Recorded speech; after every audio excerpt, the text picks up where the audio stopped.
Oh,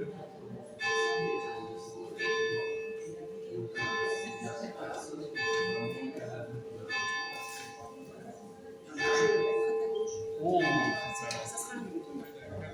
Toi à ma gauche, toi à ma droite. Je crois qu'il va rester devant. Non, parce que je pense qu'on peut nous appeler. Ah, oui, d'accord. Mais très heureux d'être là. Mais très heureux. Avec comme ça, c'est normal. On est en train de construire une secrétariat, tu vois, il faut se faire. C'est pas grave. Ça fait plaisir. On est très charmés.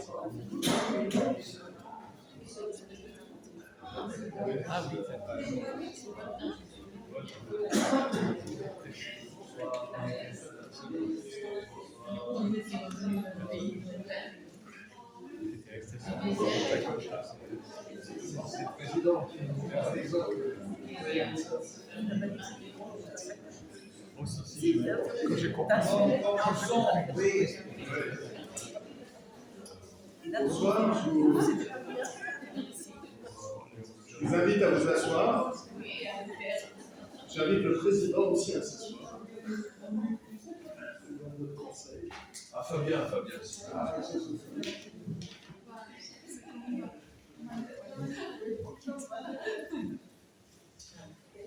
C'est bien, tout le monde a beaucoup de choses à se raconter, ça fait plaisir. C'est la communion fraternelle. Bonsoir, bienvenue pour ce moment de culte, ce moment de culte un peu particulier, comme souvent depuis le début de l'année, samedi soir, culte avec un parcours alpha jeune. Voilà, bienvenue à tout le monde, ça fait plaisir de vous voir. Sentez-vous libre, voilà, comme d'habitude. Pour les habitués, les paroissiens, je vous remercie encore d'avance pour votre compréhension et pour votre ouverture d'esprit de pouvoir accepter d'avoir ce culte qui est un petit peu particulier. On va faire un moment de louange, puis on va passer cette vidéo du parcours Alpha Jeune avec des échanges, et puis voilà, ce sera un petit peu interactif, donc ça sort un peu de l'ordinaire. Merci pour votre compréhension. Je vous invite à prier. Seigneur Dieu, merci pour cette journée. Merci pour tous ces gens qui ont pu venir ici, qui ont pu se libérer de leur samedi après-midi, de leurs occupations, qui ont pris la peine de venir un moment pour écouter quelque chose qui vient de toi, Seigneur. Seigneur, on va chanter, on va entendre des choses, on va parler, on va voir des choses. Et je te prie vraiment qu'à travers de tout cela, on puisse voir toi et uniquement toi, Seigneur. Seigneur, pardonne les péchés de ton serviteur, Seigneur. Pardonne-nous, aide-nous à nous concentrer sur ce que tu as envie de nous dire, Seigneur. Et merci pour toutes les bénédictions, et encore une fois, merci pour cette chance qu'on a de pouvoir venir se réunir ici en ton nom aujourd'hui. Amen. Est-ce qu'il y a des annonces peut-être, avant de commencer dans le vif du sujet? Je laisse la parole à Fabien. Eh bien, demain après-midi, ici à la Chapelle, il y aura un superbe concert, un trio, avec Takako au piano et Véronique Sti au chant et Dagmar Kidoni au violoncelle. À 17h ici à la Chapelle, à un concert caritatif, entrée libre. Et donc les fonds du concert seront reversés à l'association Aider. Donc n'hésitez pas à venir. Il fera bon chaud aussi demain à 17h ici à la Chapelle pour ravir vos oreilles. Le samedi 28, il y aura à Nice un atelier biblique avec François Bouba de 9h30 à 19h à l'espace Valdo. Et le samedi 28, donc la semaine prochaine, jour pour jour, le culte sera également ici à la Chapelle et ce sera le culte des rameaux.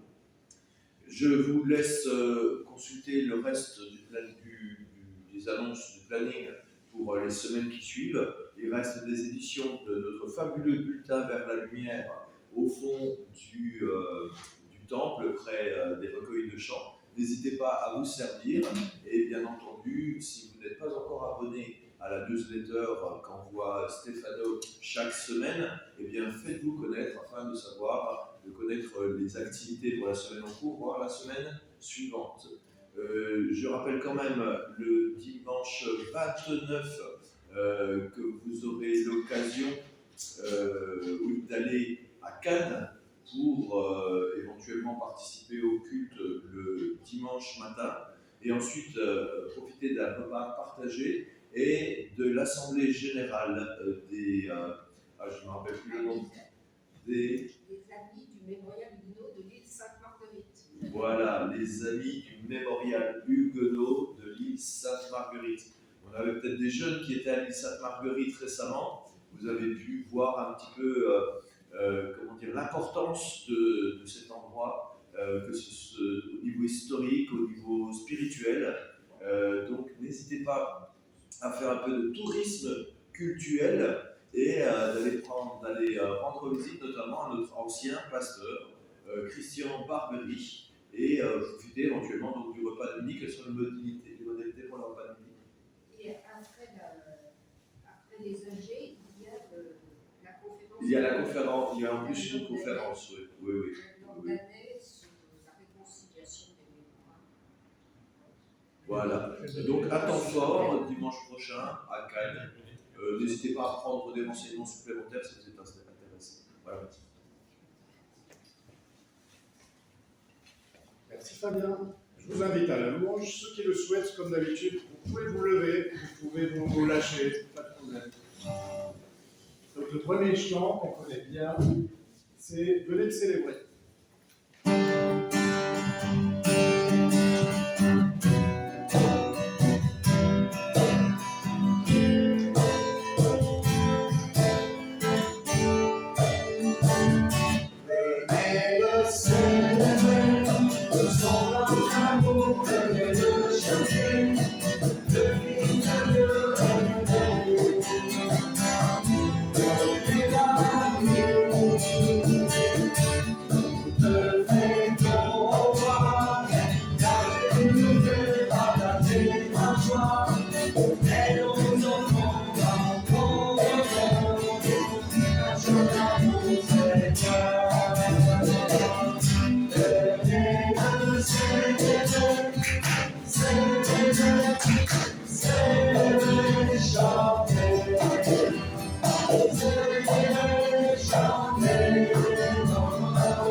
Avec le chant du grand kiff, donc maintenant on le maîtrise, on le connaît bien.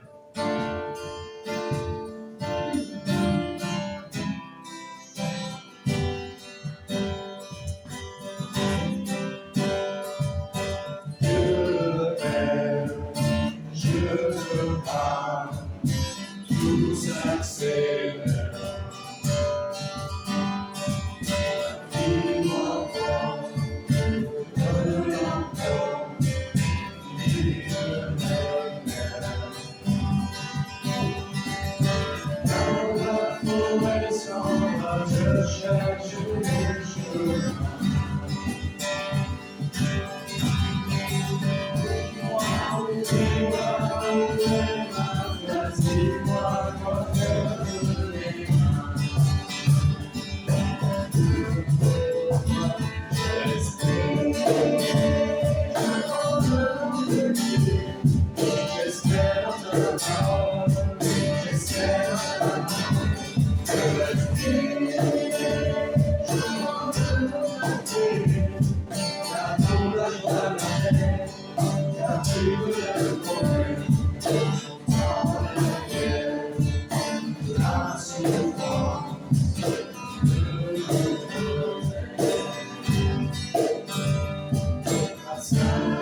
Ça, c'est pour les jeunes qui connaissent bien la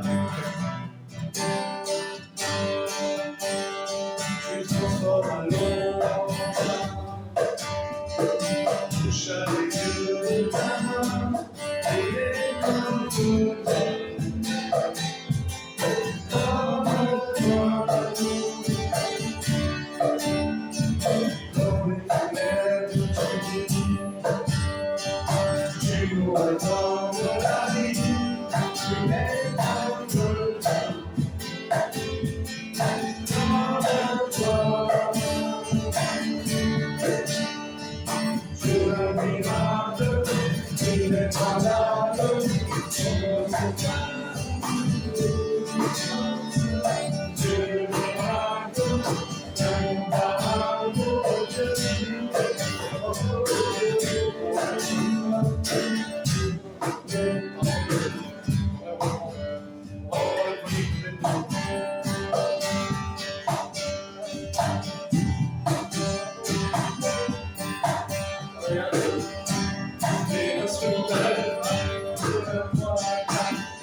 Et pour finir, j'ai redécouvert avec plaisir le week-end dernier ce chant que je pense là vous connaissez.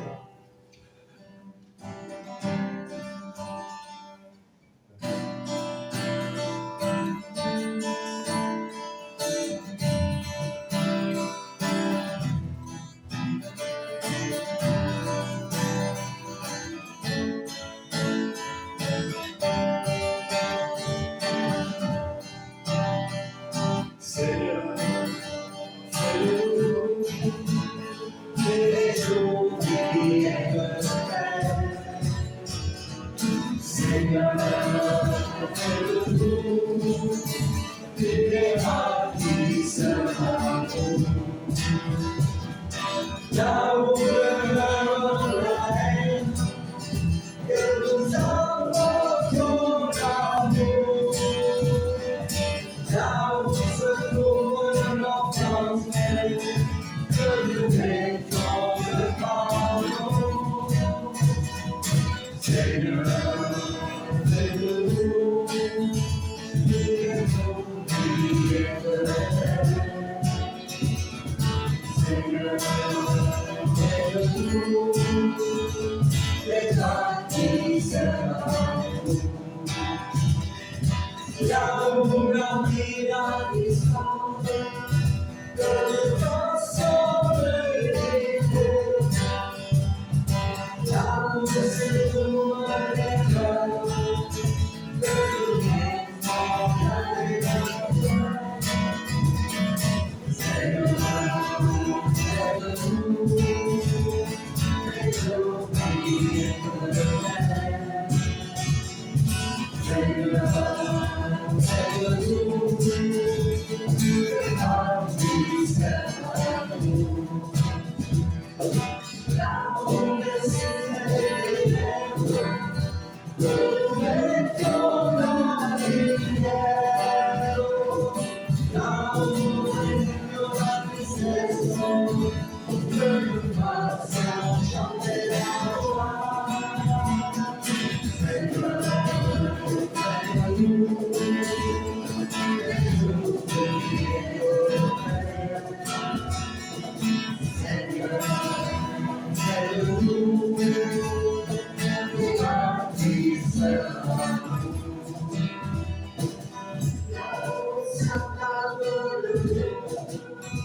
Que nous apportions la foi sur les chemins de désespoir, que nous portions l'espérance. Seigneur, fais-nous des jours qui aiment.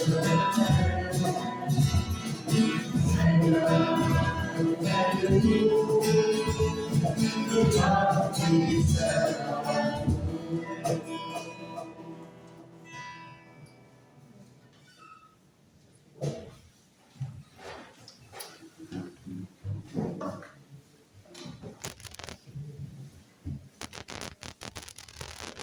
Et donc voilà l'épisode 6 de ce parcours Alpha Jeune.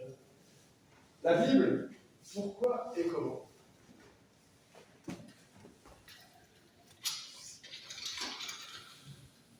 Ok tout le monde. L'épisode 6 porte sur la Bible. Les idées? Ok, les idées sont conseils pour lire la Bible, le but de la Bible, Salut les gars, désolé. et qu'est-ce que la Bible? Ouais, ça me plaît. On devrait aller à Londres. Londres, ça peut le faire. On pourrait aller à la cathédrale Saint-Paul, interviewer Nicky Gumbel et... Ma tante vit là-bas. Ah, c'était pas... Enfin, c'est pas vraiment ma tante. Ok les gars, et pour la question, tu es sur une île déserte, tu ne peux emporter que 3 objets, lesquels? Ça me plaît ça. On part sur ça. On va commencer sur une île déserte. On met Ben là-bas. Quoi?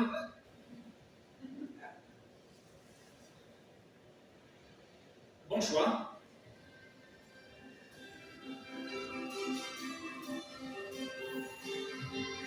Il fait beau, hein? Cupcakes, c'est mon plat préféré. Bon, MacBook Pro, Mon téléphone. un frigo, un chargeur solaire illimité. Je ne sais pas si ça existe. Est-ce que l'île est grande? Sûrement un livre sur comment construire un radeau. Je peux apporter des graines de pastèque. J'irai avec de la bonne musique, un iPod, mon armoire avec toutes mes fringues. Je prendrai une liseuse pour lire tous les livres, un stock de nourriture à vie. C'est bien? C'est possible? Qu'est-ce que je prendrai d'autre? Des lasagnes, une tarte au citron, des baies suédoises. Un super pote. Ah non, je gâcherai sa vie.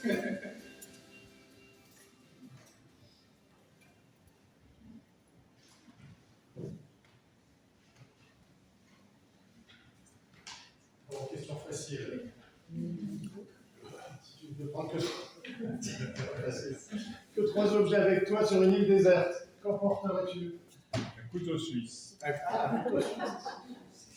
Oui, c'est vrai que le feu. Le feu, de quoi faire du feu? Des lunettes. Des cartes bleues. Des lunettes, parce qu'il y a beaucoup de soleil. Ah oui, des lunettes. Sur une île déserte. Hein. Ça marche pas, il y a la Bible. Ouais, la Bible, je sens qu'on va y venir. Je sens qu'on va y venir, la Bible. Je suis pas répondre ce que tu attends, justement. Bah, bon, pas près. C'est bien que c'est ça qui correspond. Non, mais de la lecture et de la musique, moi, je prendrais bien. Et j'amènerai le chien pour ne pas être seul. Ah, oui. Moi, j'amènerais ma femme, peut-être. Mais bon, c'est un objet. Si on demande un objet uniquement, pas une personne. Un objet, oui, alors. Un objet, alors. Bon. L'objet de ton amour. L'objet.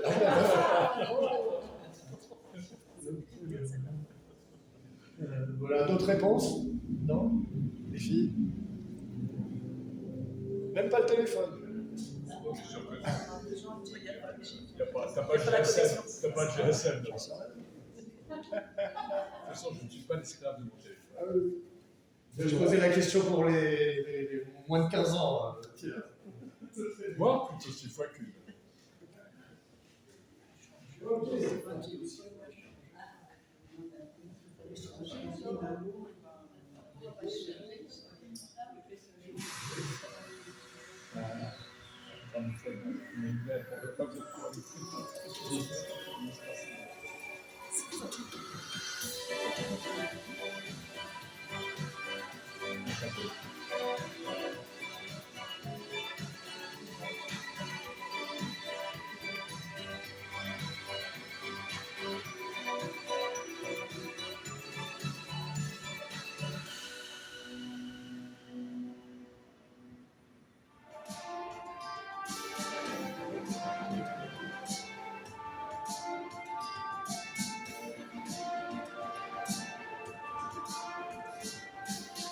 Parmi les livres les plus vendus, on retrouve la trilogie Hunger Games, vendue à plus de 50 millions d'exemplaires, Narnia à 85 millions, et la trilogie Le Seigneur des Anneaux à plus de 150 millions. La Bible a été distribuée à plus de 4 milliards d'exemplaires. Chaque année, plus de 100 millions d'exemplaires sont vendus ou donnés. Elle a été traduite en plus de langues que n'importe quelle autre œuvre littéraire.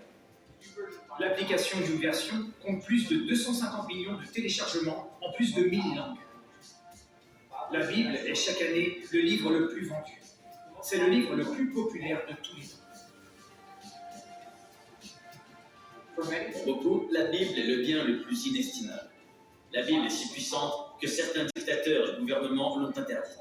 Dans certains pays, on risque des amendes, l'emprisonnement et des punitions sévères pour l'introduire clandestinement. certains ont même risqué leur vie pour partager son message. Comme Mariam et Marziyeh qui ont risqué leur vie pour partager leur foi dans leur pays. Elles marchaient des kilomètres tous les soirs, de maison en maison, pour mettre le Nouveau Testament dans les boîtes aux lettres. Après 3 ans et 20 000 Bibles distribuées, elles ont été arrêtées. Mariam se souvient du jour où Marziyeh s'est fait arrêter. La police est venue à sa porte avec elle. Soudain, j'ai entendu sa voix et d'autres derrière la porte. Elle se tenait là, avec 3 gardes. J'étais choquée quand ils ont tout saccagé. Ils nous ont amenés avec toutes nos affaires, Bibles, films sur Jésus, à la police secrète. On a eu un long interrogatoire. Il me semble que dès le premier jour, on a menacé de nous torturer. Dans une cellule sombre au sous-sol, on s'est embrassés, dit adieu, parce qu'on pensait que c'était notre dernier jour sur Terre. On avait très peur. La seule chose qu'on pouvait faire, dans cette cellule, à ce moment-là, c'était de prier l'une pour l'autre. On a passé presque 9 mois en prison, et on a été séparés pendant les 14 jours où on était en isolement. Pendant ces 9 mois, on a eu autour de 10 procès, dans 10 tribunaux. Dans chaque tribunal, les juges et interrogateurs menaçaient de nous exécuter par pendaison.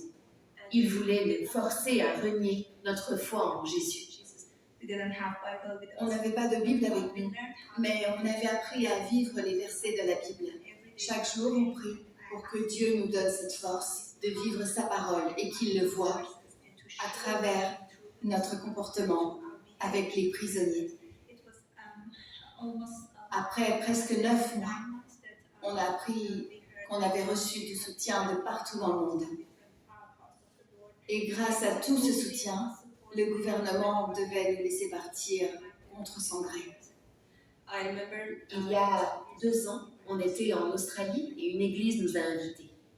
Après notre discours, un couple s'est approché. Ils pleuraient et ils nous ont raconté leur histoire. Ils ont dit que la femme avait trouvé une Bible qu'on avait mise dans leur boîte aux lettres. Et avec cette Bible, toute la famille s'était tournée vers le Christ, rien qu'en lisant le Nouveau Testament qu'on avait mis dans leur boîte aux lettres.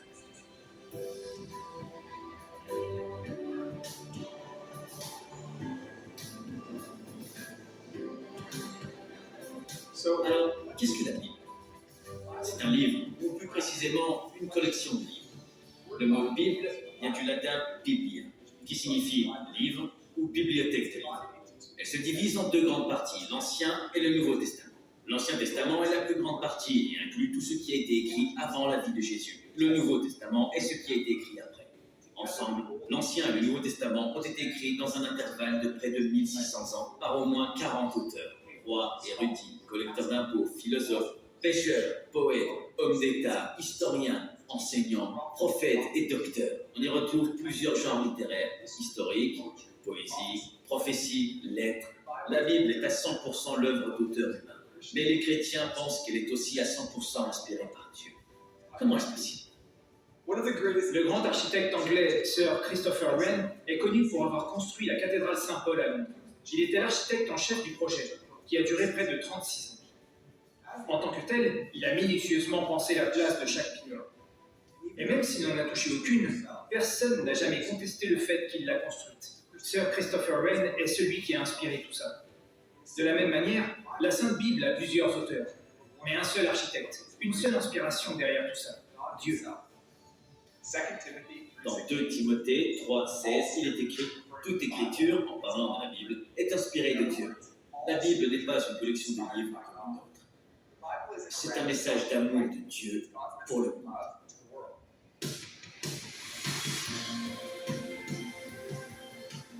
C'est une histoire intemporelle. Tout le monde a son opinion sur sa véracité. La Bible est très controversée. Un peu de sagesse, non? C'est un bon livre d'histoire. Les gens prennent trop la Bible au premier degré. Beaucoup de gens dans le monde semblent perdus. La Bible les aide à trouver un sens. Elle représente un chemin qu'on est censé suivre. C'est juste un livre. Si on veut lire, on lit, mais comme l'opinion des gens complique tout, je trouve que son but a été un peu détourné. Donner aux gens quelque chose en quoi croire, Absolument. pour former un genre d'unité. Je pense que la Bible est un guide sur comment vivre. Un guide. Un guide, comme tous les livres sacrés. Si on choisit de respecter la Bible, de vivre selon elle, alors oui, elle a un but.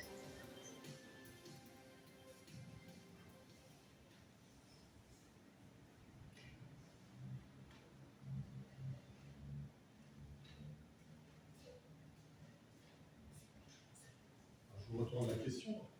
Quel est selon vous le but de la Bible aujourd'hui?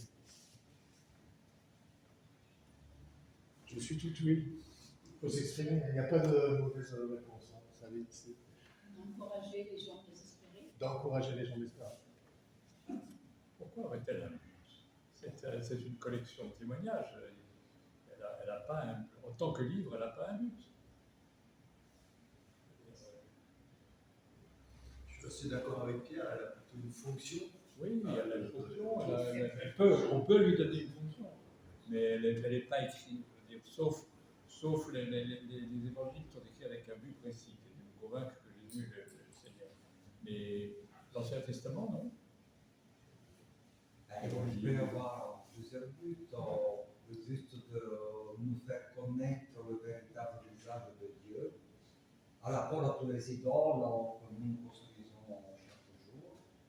Et surtout pour moi, c'est aussi nous libérer du mal, et nous permettre aussi de résister au mal, de masquer et de nous enseigner que nous sommes destinés à la vie et à la vie en abondance. Et tout cela, je l'apprends par la Bible, parce que si je regarde au fond de moi, je me trouve des bêtises, de l'égoïsme, tout ça.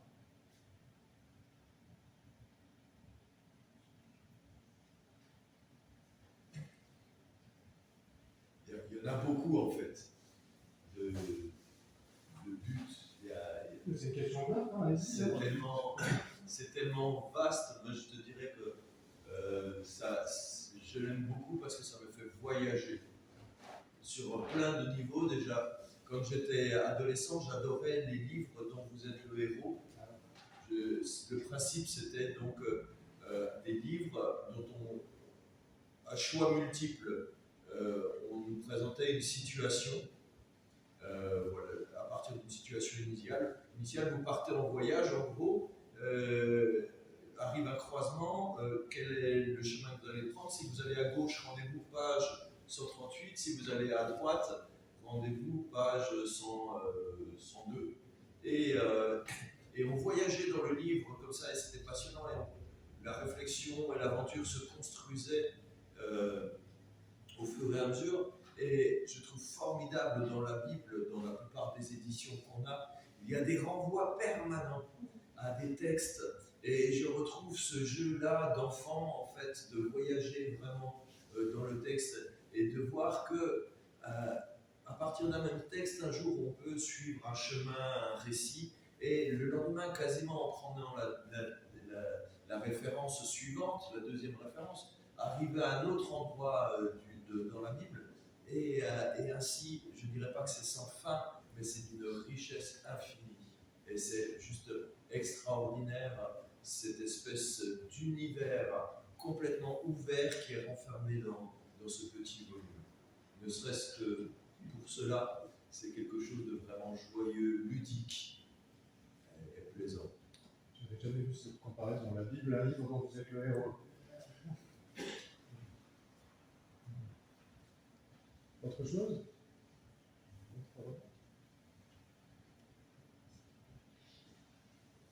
Pourquoi il me donne la paix?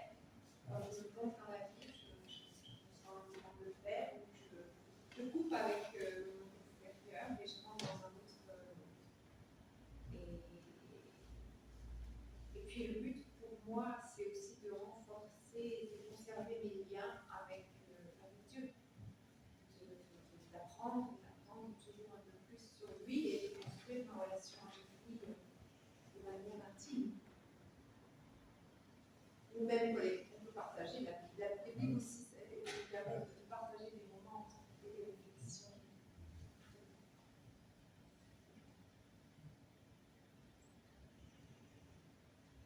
crois qu'il y a un but quand même, mais bon, ça c'est mon avis personnel, mais je pense qu'il y a un but parce que sinon ça ne serait pas arrivé comme ça aurait pas traversé les siècles, ce recueil de tous ces livres et tous ces écrits. Si c'était juste sans aucune intention derrière, s'il n'y avait pas d'intention, je ne pense pas que ça ne serait arrivé comme ça. C'est mon opinion personnelle. Ah non, mais on est d'accord, effectivement. Il y a une intention derrière le fait que ça nous arrive. Arrivé jusqu'à nous.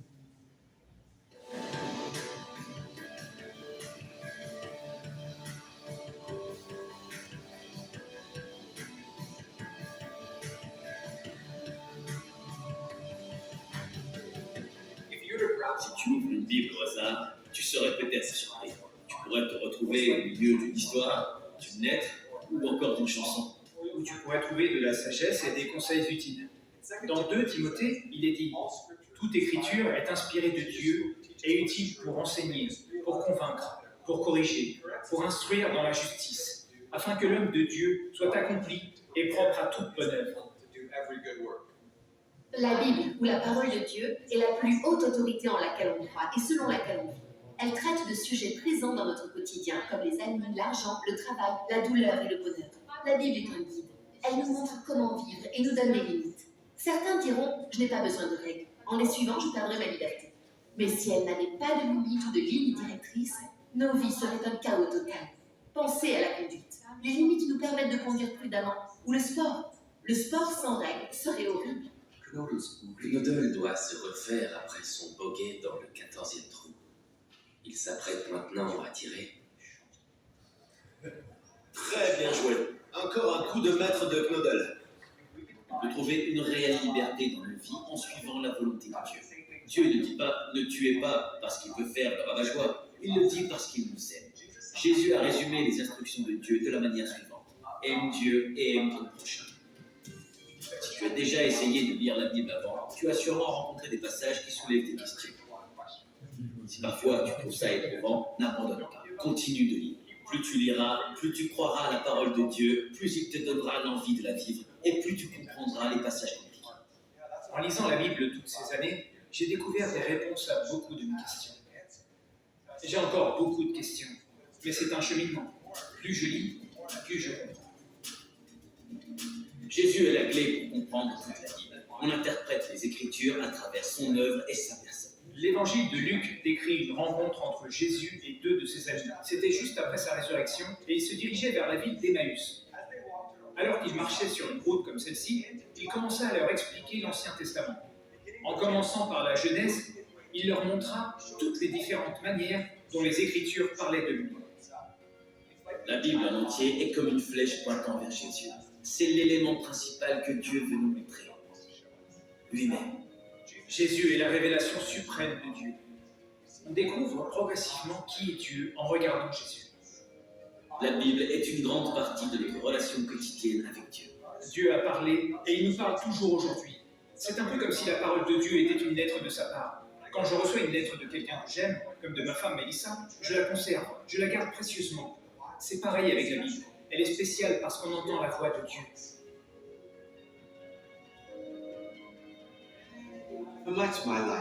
Pendant une grande partie de ma vie, je n'ai pas été chrétien. Je viens d'une famille d'avocats. J'ai été avocat un bon nombre d'années. Mon père était avocat. Ma mère était avocate. Ma sœur était avocate. Mon fils a eu son diplôme d'avocat. Ma fille a eu son diplôme d'avocat. Mes 2 grands-parents des 2 côtés étaient avocats. Mon oncle était avocat. Si on avait eu un chat, il aurait été avocat.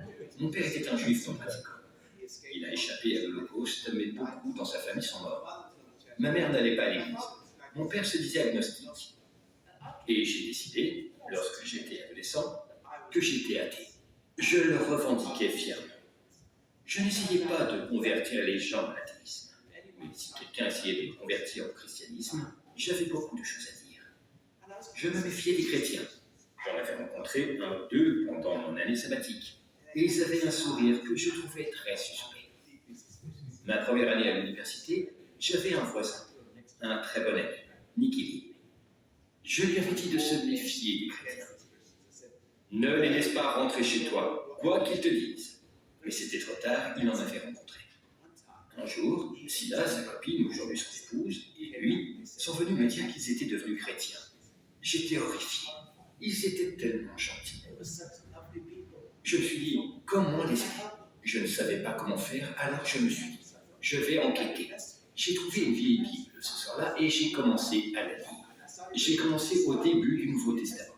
J'ai lu les évangiles de Saint Matthieu, de Saint Marc et Saint Luc, et j'ai pris celui de Saint Jean au milieu. À 3 heures du matin, je me suis endormi. Le lendemain, j'ai continué la lecture, toute la journée, et ce 3 jours durant. J'étais étudiant, donc je n'avais pas grand-chose à faire. Quand je suis arrivé à la fin, j'en ai conclu, c'est vrai. C'est un peu comme si Jésus avait émergé des pages du Nouveau Testament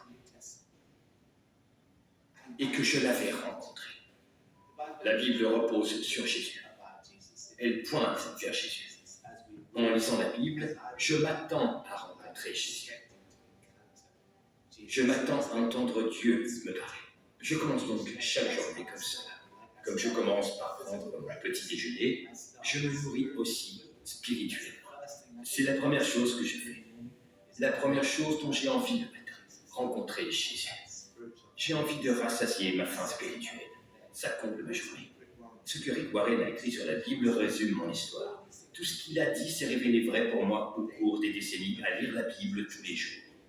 Il dit, lire la Bible génère la vie, produit le changement, guérit les cœurs, construit le caractère, transforme les circonstances, donne la joie, aide à surmonter l'adversité, délivre de la tentation, insuffle l'espoir, nous libère et rend l'esprit clair.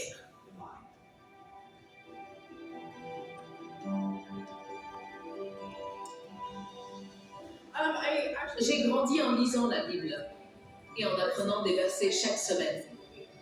Non. Non, jamais. Je me réfère souvent aux psaumes parce qu'ils décrivent beaucoup d'émotions. J'ai l'impression que, où que j'en sois dans ma vie, je peux trouver un psaume qui parle de ma situation.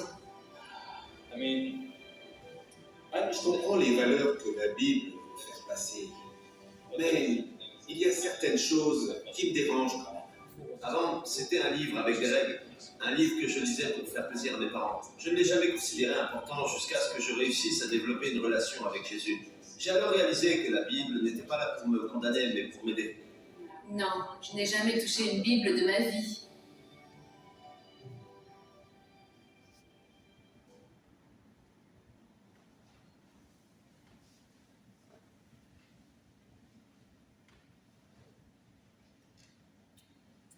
Alors bien sûr, dans le contexte de notre assemblée, as-tu déjà essayé de lire la Bible?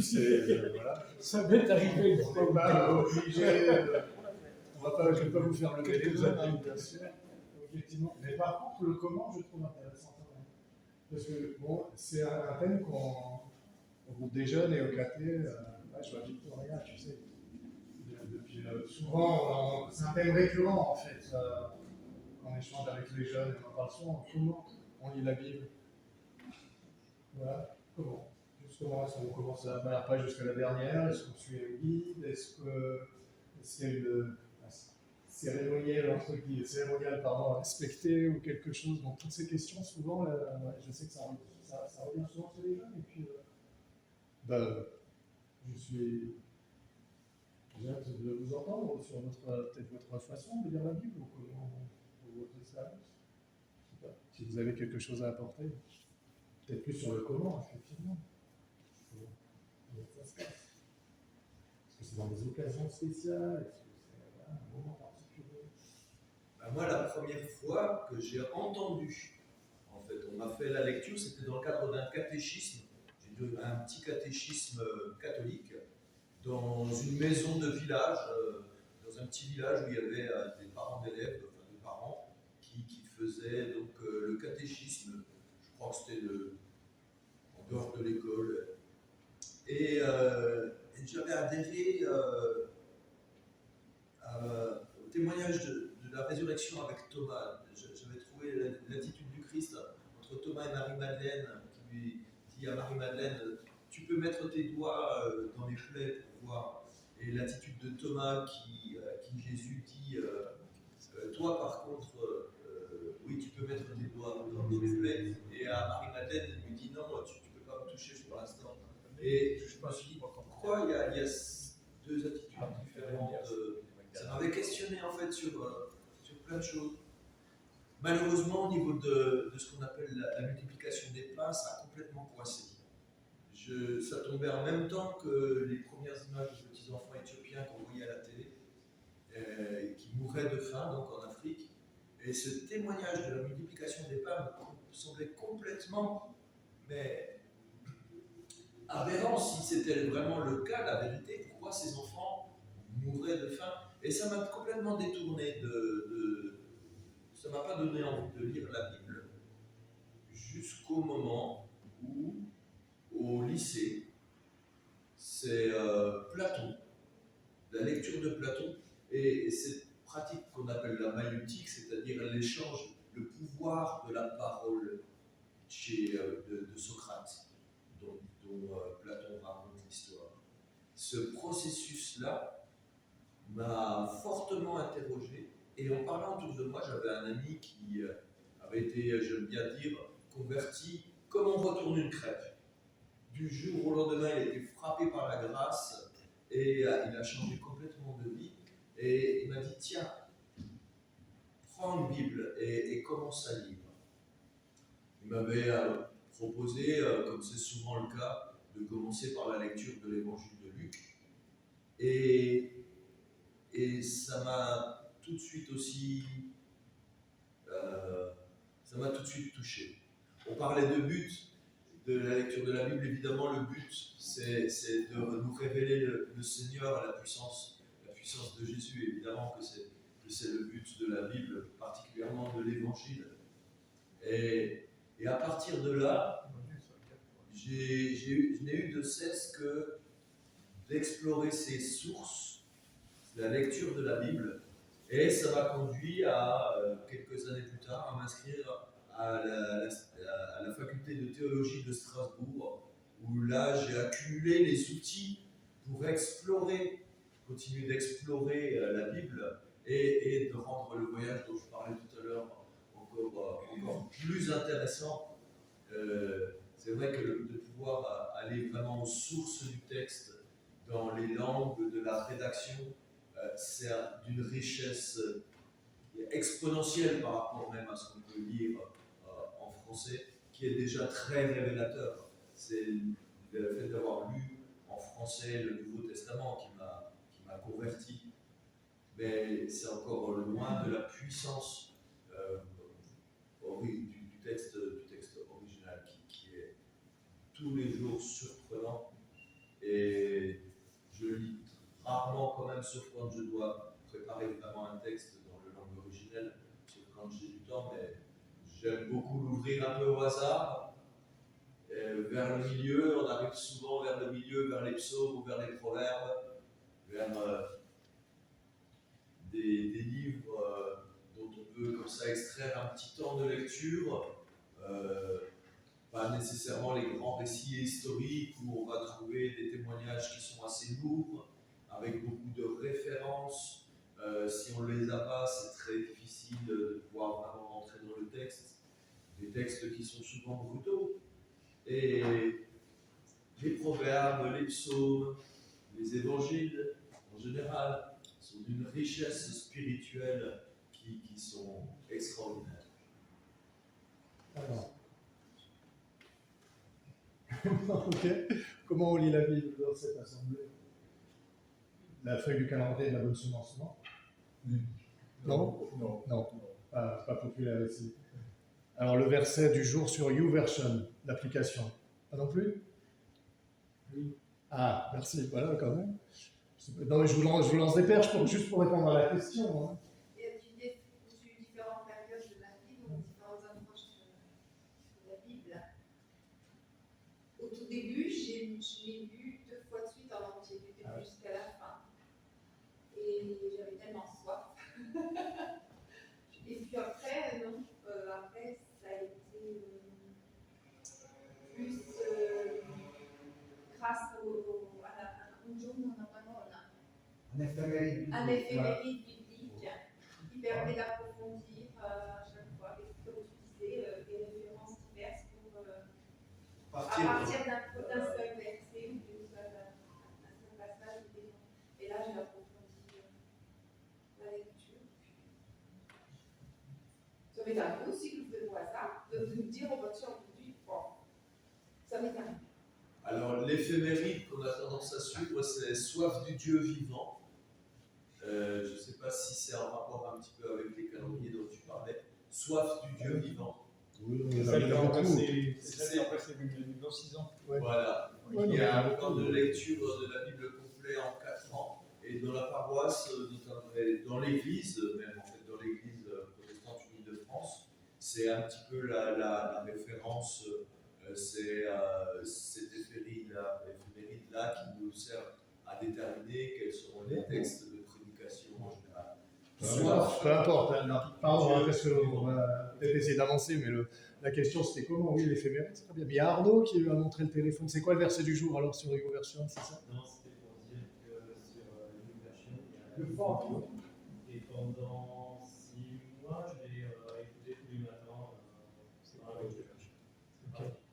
C'est une application, c'est l'application la plus populaire aujourd'hui pour lire la Bible, enfin, voilà, en ligne. Non mais juste, j'explique, pardon, je vulgarise. Mais c'est vrai que beaucoup de la jeune génération aime bien parce qu'il y a un verset chaque jour. Vous levez le matin, vous avez un verset qui apparaissait. Si vous cliquez dessus, vous pouvez avoir une méditation ou pas, vous gardez juste le verset. Bien sûr, il y a toutes les versions, toutes les différentes traductions qui sont disponibles, c'est bien. Mais surtout, voilà, pour les gens comme Arnaud qui passent du temps dans la voiture ou je sais que dans les bouchons, vous avez aussi la possibilité d'avoir en audio, le livre audio. Voilà. Et donc vous avez la possibilité d'entendre la Bible le matin quand vous êtes dans les bouchons. Alors pour le coup, c'est pas une lecture, c'est une audition, mais voilà, c'est une façon. Hein, c'est pratique. Ouais. D'autant plus qu'il y a la magie de la Bible, dans le sens que parfois, tu as le verset du jour qui tombe pile. Comme ça, là. Ça colle bien. C'est pas tous les jours. Ah ouais. Mais souvent, on termine par ce verset-là se parle d'une manière profonde. C'est pareil pour les éphémérides. Hein. Parfois. Hein. D'autres réactions? Oui, alors moi je ne me souviens pas quand est-ce que j'ai commencé à lire la Bible, parce que c'était un livre qui était toujours sorti chez mes parents. Mais par contre, je me souviens que c'était. Oui, au départ, la Bible, c'était un peu une histoire. Je pense que mes parents ont commencé à lire des passages du livre qui étaient un peu comme des histoires, comme un album jeunesse. Mais très rapidement, j'avais demandé à mes parents de m'abonner à des petits produits, même pour enfants et adolescents. Tournesol, voilà, des choses comme ça, avec des lectures suivies, parce que lire la Bible seule, je trouve ça quand même maintenant un peu compliqué. C'est bien quand il y a il y a parce qu'on ne sait pas bien par où l'apprendre, c'est un peu court quand même, parce que par où l'apprendre, est-ce qu'il faut lire, est-ce qu'il y a une chronologie, est-ce qu'il y a des moments où on n'est pas du tout vraiment habitué, ou à certaines périodes de la vie, on n'a pas par où l'apprendre. Donc c'est bien de se tourner justement de ça par vers de ne pas être forcément toujours seul. Alterner ces moments seuls, ces moments en groupe. Je te rejoins parce que je suis de la même génération. J'ai aussi découvert la Bible par la Bible en bande dessinée, enfin, mis à part par mes parents, enfin, etc., dans l'environnement familial, mais effectivement, la Ligue pour la lecture de la Bible a édité tout le Nouveau, non, mais même toute la Bible, en fait. Ancien Testament et Nouveau Testament, en bande dessinée. J'avais hâte, chaque fois qu'il y avait un numéro qui sortait. Sur les passages, hein? Oui, c'était forcément condensé. Mais c'est intéressant, effectivement, voilà, je suis de cette génération, on a grandi dans les histoires de la Bible. C'est les histoires qui nous passionnaient. Et avec les petits fascicules voilà, qui accompagnaient, voilà, c'était vraiment. Ça existe encore, hein, mais c'est vraiment bien.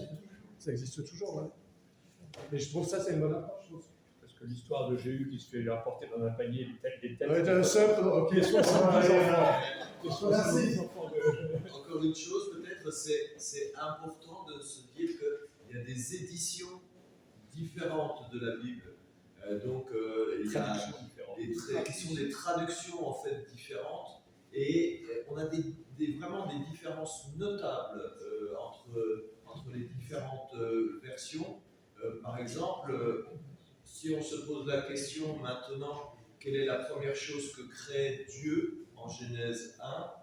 La plupart d'entre nous vont avoir une certaine réponse. À quoi vous pensez? La lumière.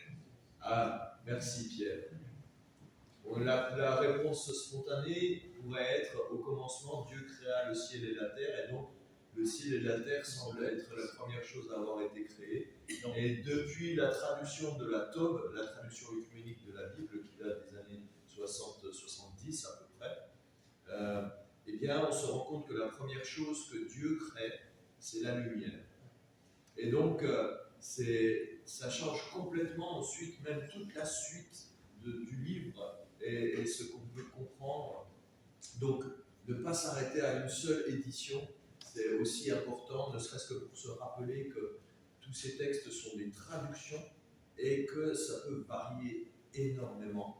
Et suivant nos propres sensibilités de lecture, il y en a qui sont plus élaborées, certaines plus simplistes dans les formulations. Et peut-être que si a priori la Bible ne vous a pas plu, vous pouvez simplement changer d'édition. C'est peut-être pas celle qui vous était adaptée. Merci Fabien, on va enchaîner.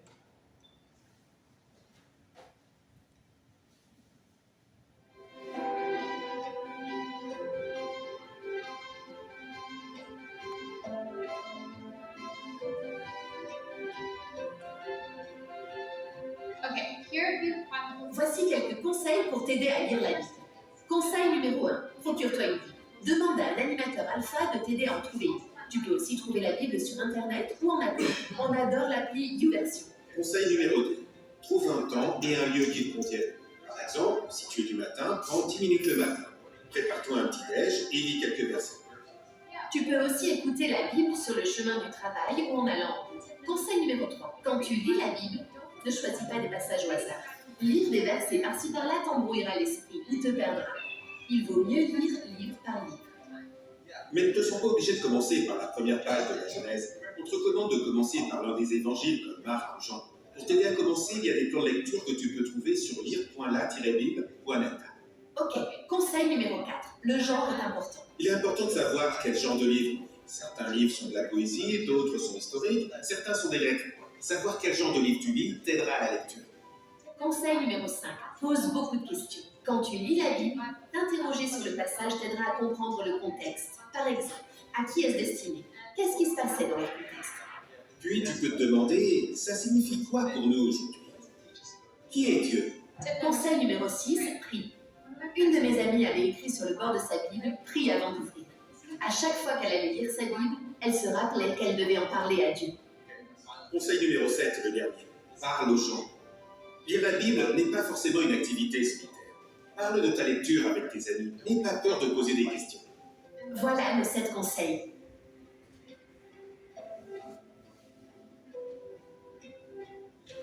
Je me souviens d'un matin avant l'école, quand j'avais 14 ans. J'étais assis par terre dans ma chambre et je lisais la Bible. Je commençais le livre de Jérémie. Les mots du tout premier chapitre me sont restés gravés. Voilà ce qu'ils disent. Je te connaissais avant même de t'avoir formé dans le ventre de ta mère. Je t'avais mis à part à me servir avant même que tu sois né et je t'avais destiné à être mon porte-parole auprès des nations. Je répondis, hélas, Seigneur Dieu, je suis trop jeune pour parler en public. Mais le Seigneur me répliqua, ne dis pas que tu es trop jeune. Tu devras aller voir tous ceux à qui je t'enverrai et leur dire tout ce que je t'ordonnerai. N'aie pas peur d'eux, car je suis avec toi pour te délivrer. Voilà ce que le Seigneur me déclara. À ce moment, j'ai senti Dieu me parler. C'est comme si les mots étaient sortis des pages. Voir comment Dieu appelait Jérémie à un si jeune âge me rappelait que Dieu utilisait les jeunes comme moi, qui n'étaient pas sur d'eux ou qualifiés. J'ai compris de manière profonde que j'étais utile pour Dieu, car il me connaissait avant ma naissance et il avait un plan pour ma vie. Je me souviens que j'avais la conviction au plus profond de mon cœur que même si j'étais intimidé par ce qu'il y avait en face de moi, Dieu était avec moi, me protégerait et me guiderait, comme il l'avait promis à Jérémie. Ce moment a changé ma vie. Je relis très souvent ces versets, mais seulement, voilà, la plupart des jours où je lis la Bible, ça ne se passe pas comme ça. Je n'ai pas toujours une révélation. Mais la lecture quotidienne des Écritures m'a changé au cours du temps. Au cours des années, la parole de Dieu m'a façonné et a formé ma façon de penser sur Dieu, moi-même et les autres. C'est une partie irremplaçable de mon amitié avec Jésus et je n'imagine pas ma vie sans ça. Peut-être que tu n'as jamais essayé de lire la Bible, ou plus depuis longtemps. On espère que c'est quelque chose que tu pourras essayer un jour.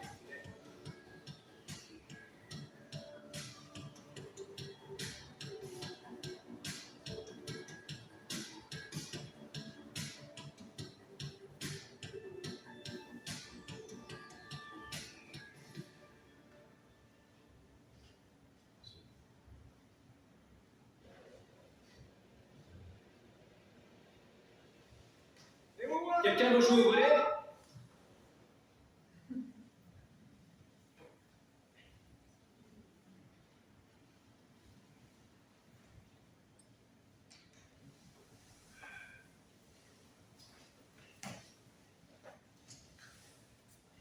Vous ne savez pas prendre sur une île déserte maintenant.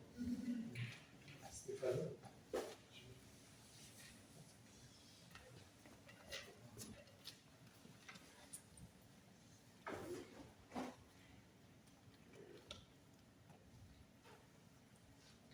On est bien enrichi de ces témoignages.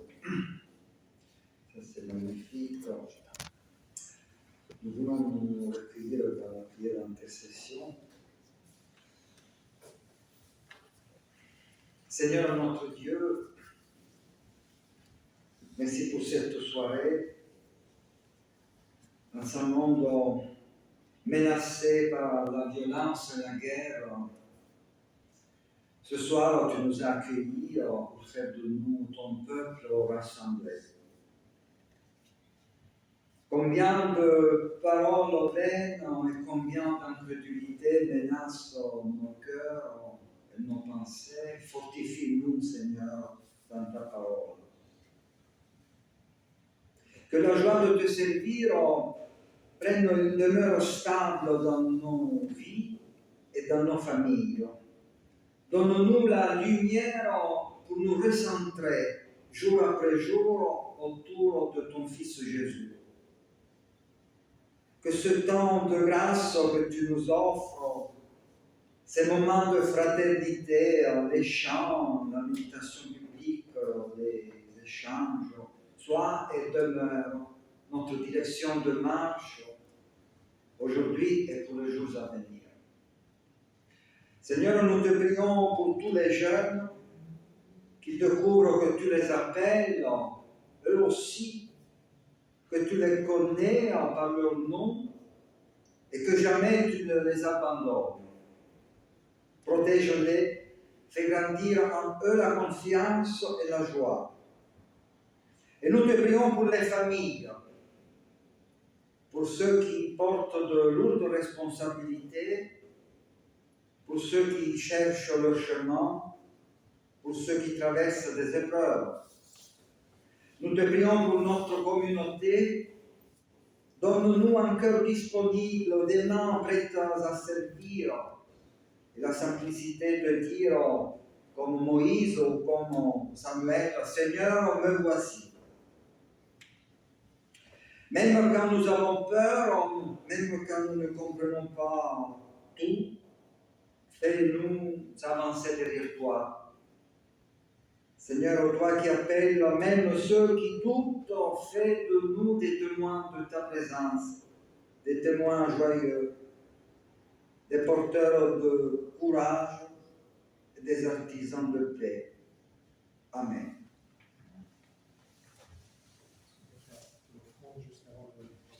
Alors, l'offrande, si on l'a fait, ouais, on l'a fait.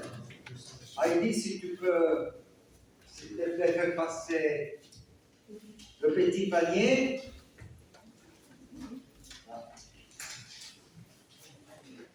Je ne voudrais pas me tromper de chèque parce qu'il y en a un avec 1400 €. C'est un chèque du consistoire.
Bon retour à vous. Merci. Belle soirée, merci Fred, merci beaucoup, bon week-end à tous.